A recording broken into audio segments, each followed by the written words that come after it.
You see these out earlier, mixtape over here, back here, and in the front. Feel free, they free, so feel free. We'll do a piece. How y'all feeling tonight, by the way? Good. Y'all looking pretty good out there. Hold on.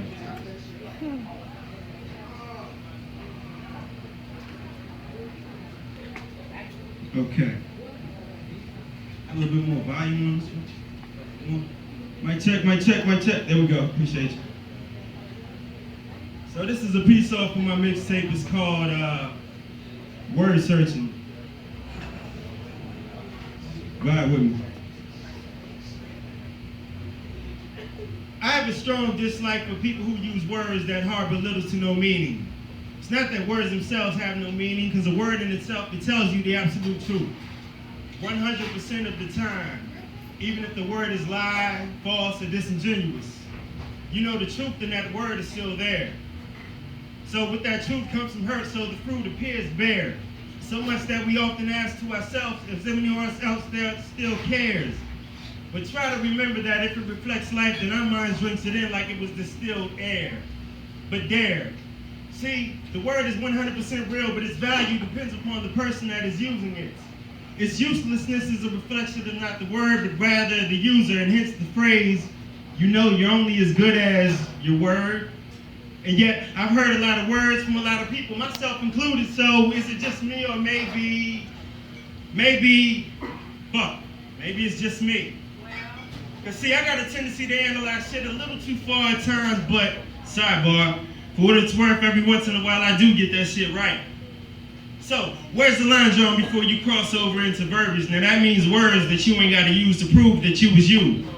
Oh, you verbosely braggadocious posted with your crew? Might as well tie some cans to your car like newlies do. While a remote thought like Adam Sandler, click, mute your view. Besides, me hearing theirs ain't gonna help me in getting mines. You see, I vista view, but I always keep adding to the scenery like that white dude with the afro. It's always mixing metallic blue with titanium white to get the perfect shade to brighten the skyline with. Even if it is just for the moment. Because in one moment to the next, see, there's a constant fluctuation. Our attitudes, they can change up with every vibration. Subliminal words, that could lead to your prostration.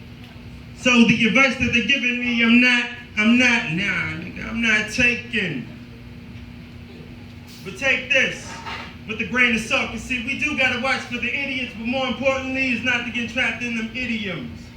They say beware of the so-called brute, but it's best to be aware of the belligerent barbarisms that are used to typecast any group, any land, as well as any person. But see, no one wants to talk about that shit till it's a little too late to talk about that shit. And as it so goes, our words, they end up falling on deaf's ears.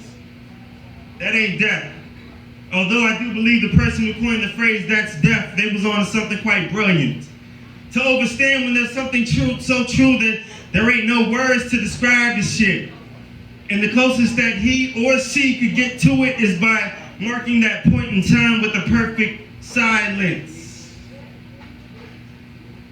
Then that's deaf.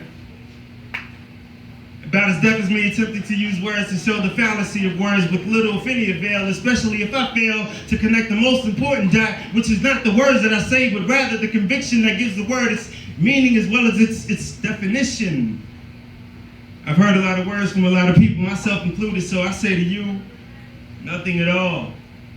You've already been filled to the brim with my verbs and imaginative adjectives, while truly our action is the only true cause that speaks louder than the effect of these words. They call me Bax, short for Swish Baxter. I thank you all for listening. Peace.